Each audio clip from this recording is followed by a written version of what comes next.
Halo Sobat Mania, kembali lagi di BRC Official.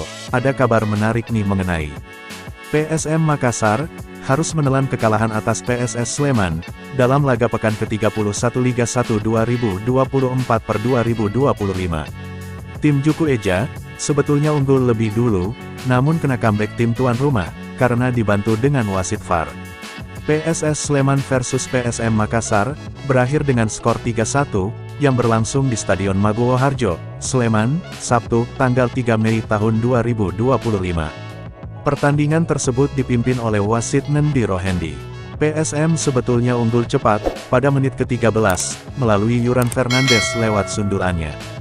Namun, gol itu dianulir wasit Nendi Rohendi, karena dianggap melakukan dorongan setelah mengecek VAR.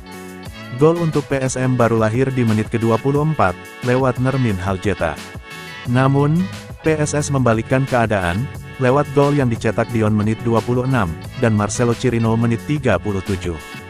Kontroversi kembali terjadi pada menit ke-60, saat Gustavo Tocantins mencetak gol. Gustavo Tocantins sebelumnya melanggar Syahrul Lasinari. Namun wasit tetap mengesahkan gol tersebut, meski sudah mengecek VAR. Gol tersebut, sempat menuai keberatan dari tim PSM Makassar. Sang kapten Yuran Fernandes, bahkan sampai melancarkan protes keras ke wasit, hingga hendak mogok bermain. Namun, wasit tetap saja tidak bergeming.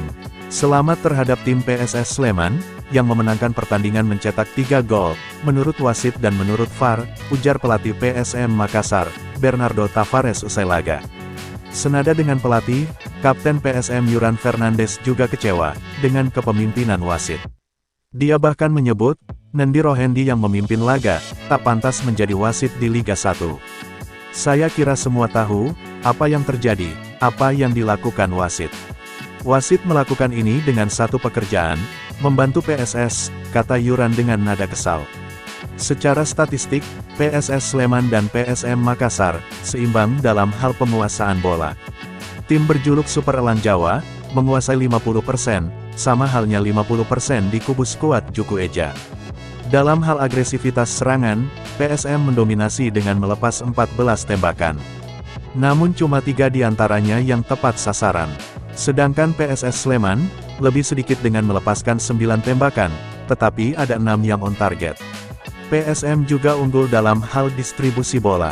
PSM mencatat 360 umpan dengan akurasi 76%, berbanding PSS 339, umpan dengan akurasi 83%.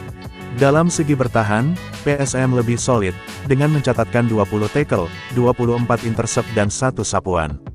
Sementara tuan rumah, PSS mencatat 13 tackle, 14 interceptan 13 sapuan. Nah itu dia sobat untuk update kabar hari ini. Bagaimana pendapat kalian sobat? Tulis pendapat kalian ya sobat, dan jangan lupa like, komen dan subscribe.